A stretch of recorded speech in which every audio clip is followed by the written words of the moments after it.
Muchas gracias. Gracias, buenas tardes a todos. Para mí es un privilegio y un honor estar en las instalaciones del colegio. Saben que tiene un reconocimiento, no solo en México, sino también para el México. Agradezco a ustedes que haya tenido la certeza de invitarme. Agradezco mucho y agradezco a todos estar aquí presentes. Les voy a dar menos de una hora en resumir. Es un trabajo de investigación que nos llevó casi 3 años de trabajo de investigación. Le pusimos como título Diversidad genética y estrategias de conservación de una especie vegetal endémica y en peligro de extinción. El primer autor, el responsable del trabajo de investigación, colaboradores, el Dr. Miba, Shimada Tomoki, Yonakura Tsuyoshi y Ogawa Katsuro. Es un trabajo de investigación que se realizó en Japón. Entonces quiero traerlo aquí para poderlo compartir y poder aprender de manera útil. El trabajo de investigación se realizó en un centro de investigación, que es el Centro de Ciencias Ambientales en Saitama, en la prefectura de Saitama, Japón. Inició hace 19 años sus actividades y la finalidad era cooperar en programas y proyectos de investigación a nivel de Japón, a nivel mundial, y crear una mentalidad de protección al medio ambiente. Actualmente se está viviendo en un mundo de economía con la filosofía de uso y desecho, y lo cual ha incrementado los problemas del medio ambiente, entre otros, como son el calentamiento global de la Tierra, la lluvia ácida y la destrucción de la capa de ozono y todo lo que conlleva. Eso es con respecto al centro de investigación donde lo realizamos. Está en la ciudad de Konosu, en la prefectura de Saitama, en Japón. Este es el estacionamiento, un museo y las instalaciones administrativas y de los laboratorios. Y en este parque es donde tienen la exposición de aceptan visitas del público en general para poder crear la conciencia de protección al medio ambiente. Bien, hablemos un poquito de biodiversidad en términos muy sencillos. Se refiere a la variabilidad de la vida que incluye los ecosistemas tanto terrestres como acuáticos. ¿Cuál es la importancia de la biodiversidad? Para irnos entrando al trabajo de investigación, es cuando los ancestros de las especies vegetales se pierden, estamos perdiendo recursos muy valiosos. La pérdida de esa diversidad es la principal causa de extinción de las especies y, como ustedes lo saben, ¿sí?, mantener los niveles altos de diversidad genética debe ser el principio o el principal objetivo de la conservación de los organismos vivos. Hablemos un poquito de los países megadiversos. Se sabe que hay 200 países en el mundo. De esos 200, 12 son considerados como megadiversos, los cuales aportan entre un 60 y un 70% a la biodiversidad total del planeta. Pero uno de ellos es México. ¿Sí? He escuchado decir que México, oye, qué chido, México está dentro de los países megadiversos, sí, pero creo que es una gran responsabilidad, porque aporta, está considerado primero que está entre el 5º y el 7º lugar de esos 12 países megadiversos, porque aporta aproximadamente el 10% de la biodiversidad mundial, y es el país con mayor diversidad ecológica en toda América Latina. ¿Por qué México es considerado como un país megadiverso?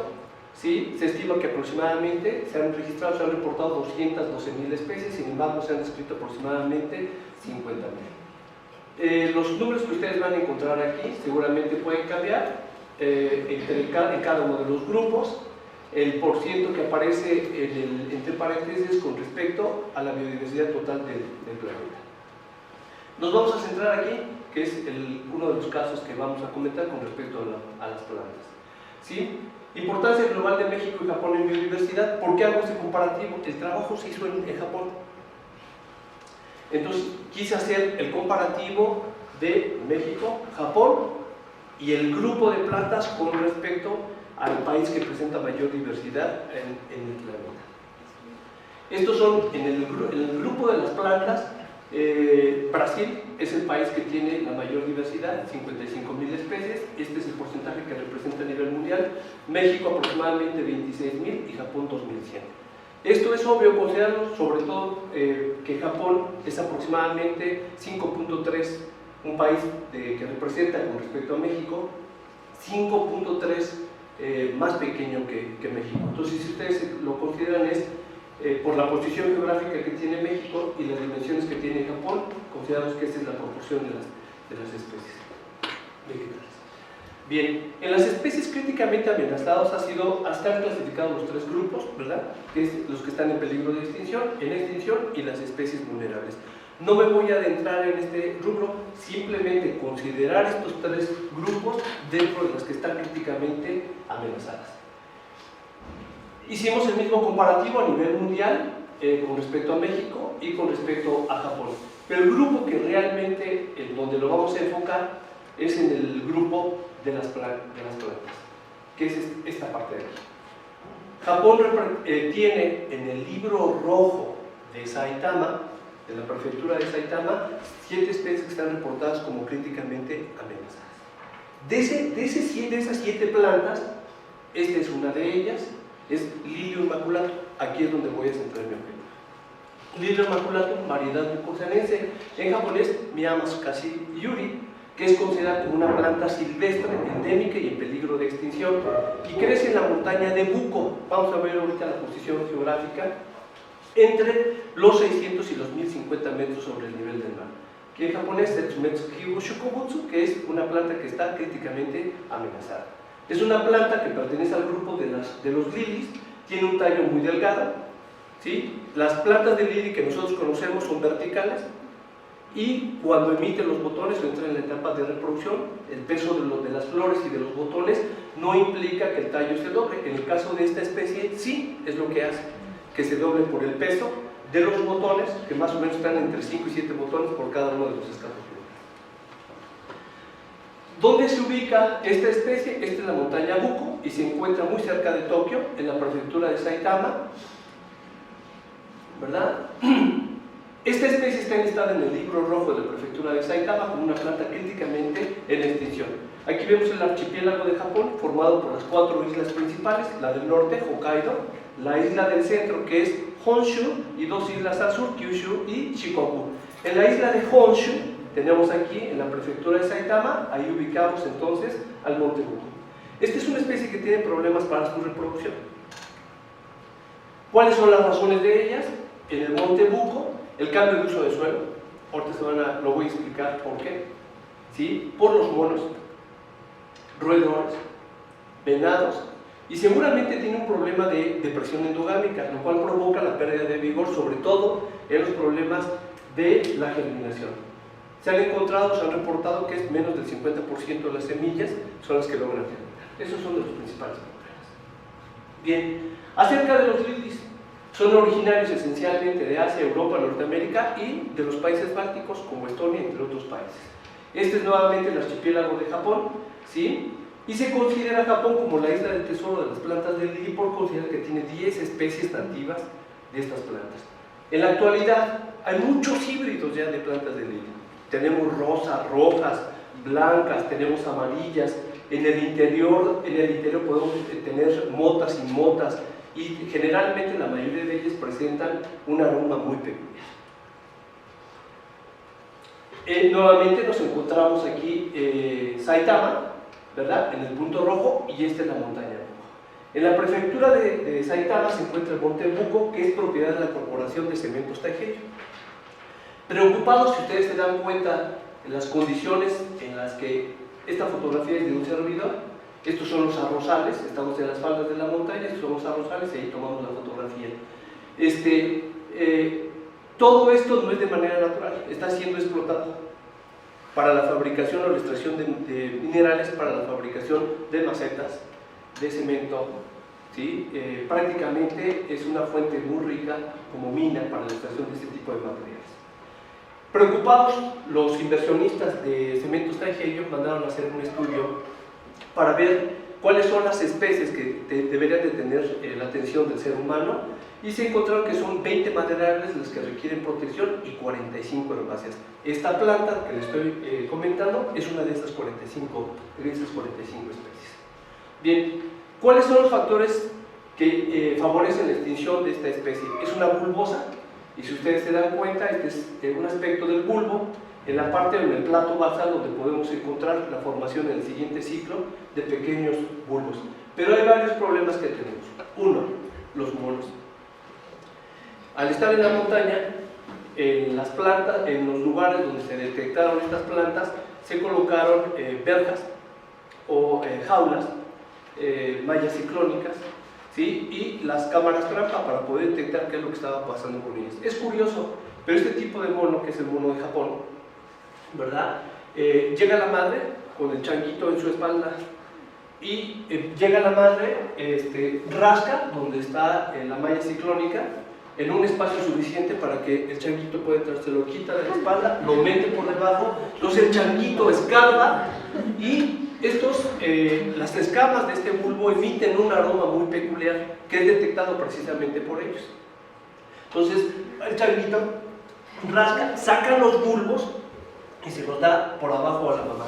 Ya los agarra la madre, le ayuda al changuito, se lo sube a su espalda y se llevan ya entonces todos los bulbos. Eso es lo que se vio en las cámaras trampa. Otro de ellos son los venados. Pero el problema de los venados es que no consume el bulbo, sino lo que consume deja que brote. Y al brotar, cuando ya es un bulbo que está maduro, puede emitir ya el escapo floral para continuar con el proceso reproductivo. Entonces el venado, al comerse que es rico en azúcares, obviamente evita que se formen, ¿verdad?, todas las estructuras reproductivas para completar el ciclo. Y otros son los roedores, las ardillas. Las ardillas sí van y buscan los bulbos que están menos enterrados, los más superficiales en el suelo, los sacan, y lo que ellos prefieren, las ardillas, son los pequeños bulbos, los más pequeños. Es muy rico en azúcares.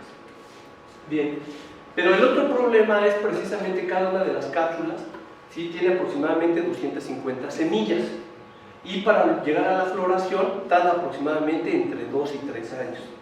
Y eso es lo que limita, con los antecedentes anteriores, es lo que limita, lo que está estimulando para que esta planta pueda estar en la lista, ¿sí?, del libro rojo de la prefectura de Santa. Bien. ¿Cuál fue la hipótesis que nos planteamos? Cuando llegamos a Japón, el compromiso fue: tienes que sacar una publicación. Está bien, la publicación, pero hay que conocer el otro aspecto, ¿no? O sea, te echas el compromiso de sacar 1, 2, 3 publicaciones, eso está bien, pero ¿realmente se puede hacer? ¿Sí se puede llevar a cabo?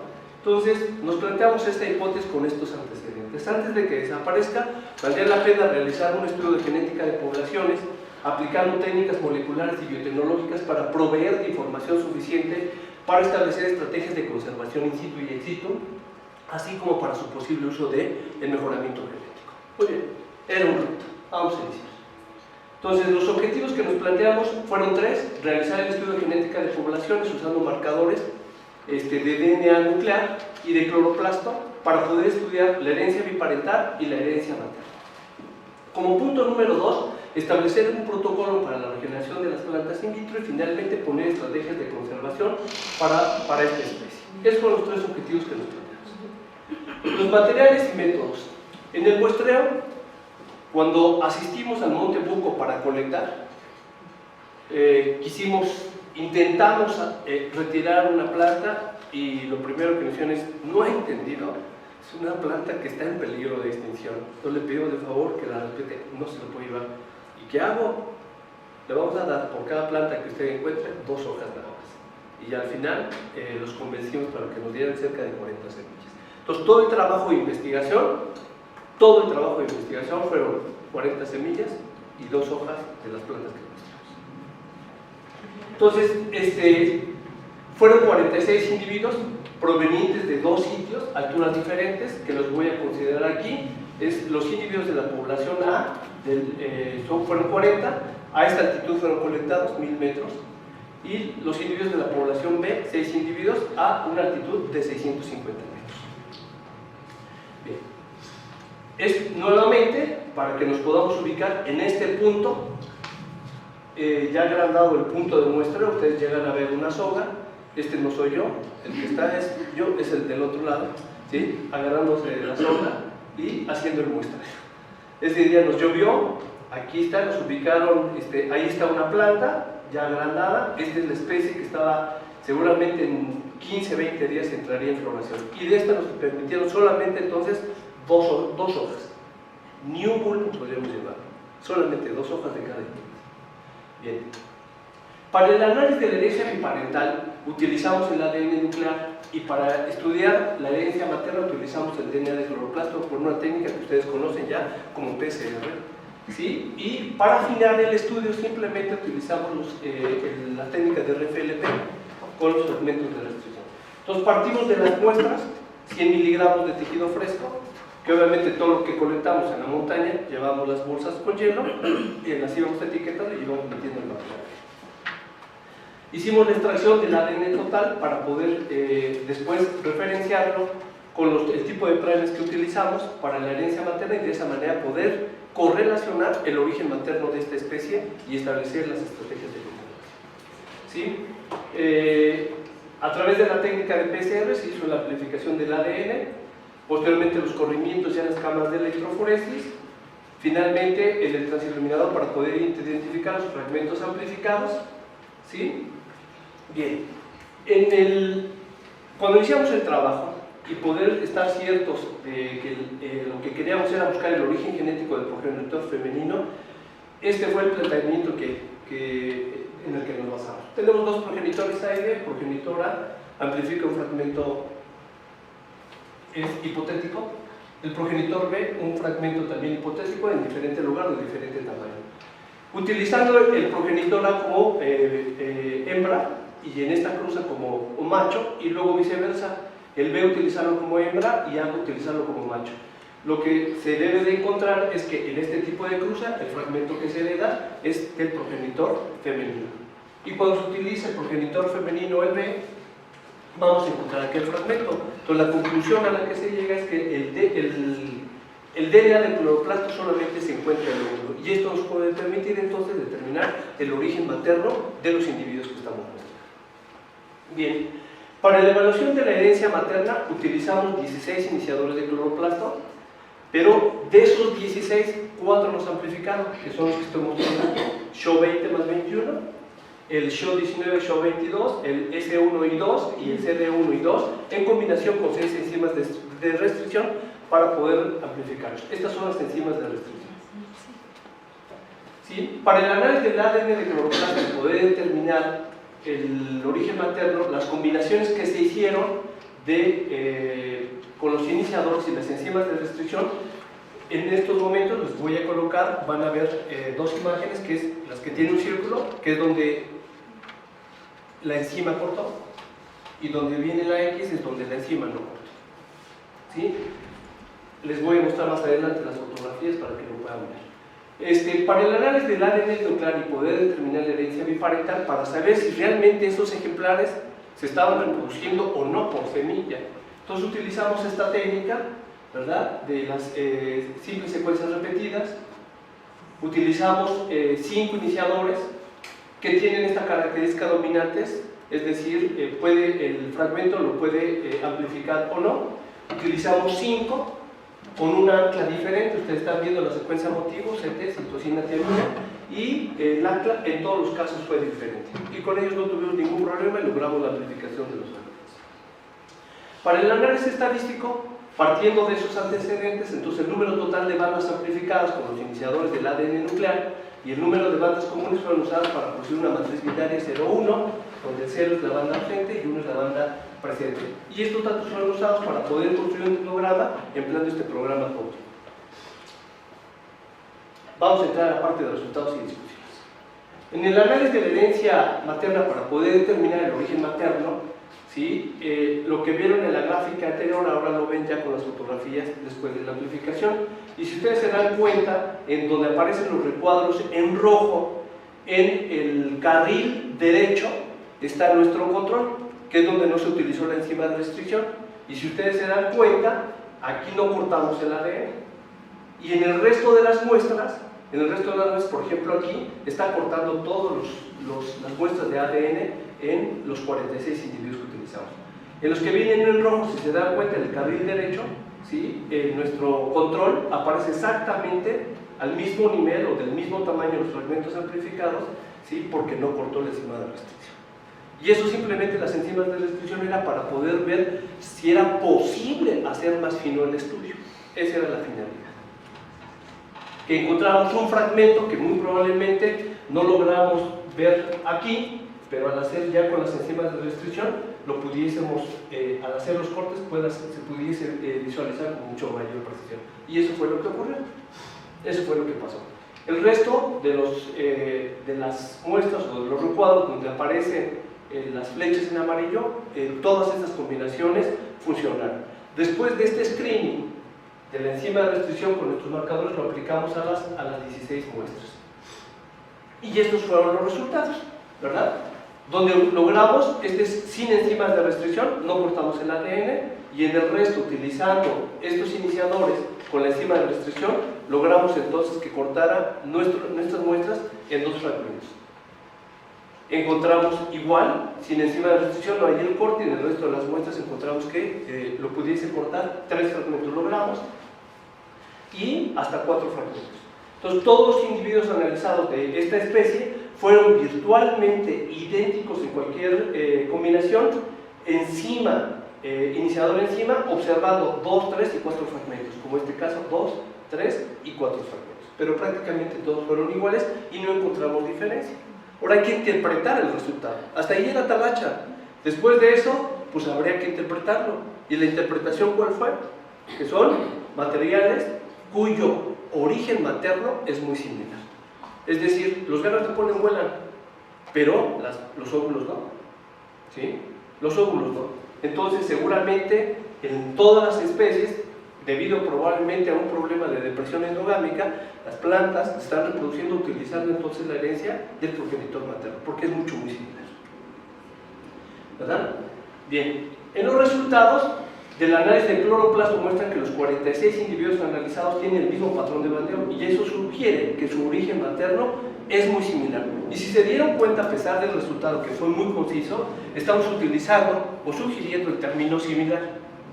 ¿Sí? Probablemente algunos colegas pueden decir, esto fue lo que se encontró y no es similar. Pueden aseverar que efectivamente el origen materno es el mismo. ¿Sí? Bien. En el análisis del ADN nuclear, las reacciones de PCR utilizando los 5 iniciadores de tipo microsatélite mostraron polimorfismo, excepto en algunos casos. Los iniciadores amplificaron un total de 30 bandas polimórficas y un promedio de 6 bandas por iniciador. En total se encontró un 88.2% de polimorfismo. Esa fue la diversidad que se encontraron entre los individuos. 2.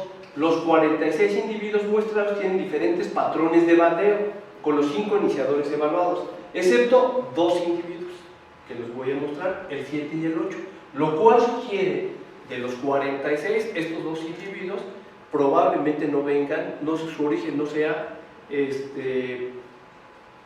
no encontramos esa, son diferentes, probablemente estos individuos pudieron haber sido un clon en el momento en los mismos changos, los venados, los roedores, escarban, se puede caer una sección de escama, un pequeño bulbo, sale un individuo y por eso tal vez comparten el mismo patrón de bandeo. Entonces, esos fueron los resultados.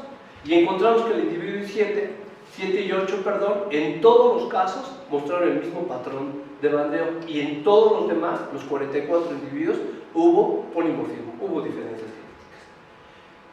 Entonces, las relaciones genéticas entre los 46 individuos, si ustedes ven en este dendrograma, de 0 a 0.09, que es la distancia genética, los individuos 7 y 8 mostraron este patrón. Esto nos da a entender que son prácticamente idénticos. ¿Sí? La distancia, este es un dato muy interesante. Los individuos de la población A, recordad que eran 40, de la población B son 6, y fueron encontrados a altitudes diferentes. Observen entonces el valor de la diversidad genética.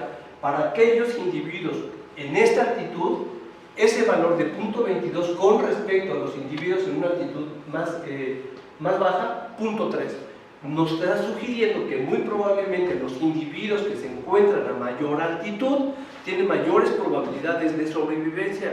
Muy probablemente no han terminado de evolucionar, no lo sé, algunas plagas, algunos áfidos probablemente, ¿sí?, que puedan estar afectando el ciclo de la especie. Muy probablemente ya a esas alturas, por los vientos que soplan,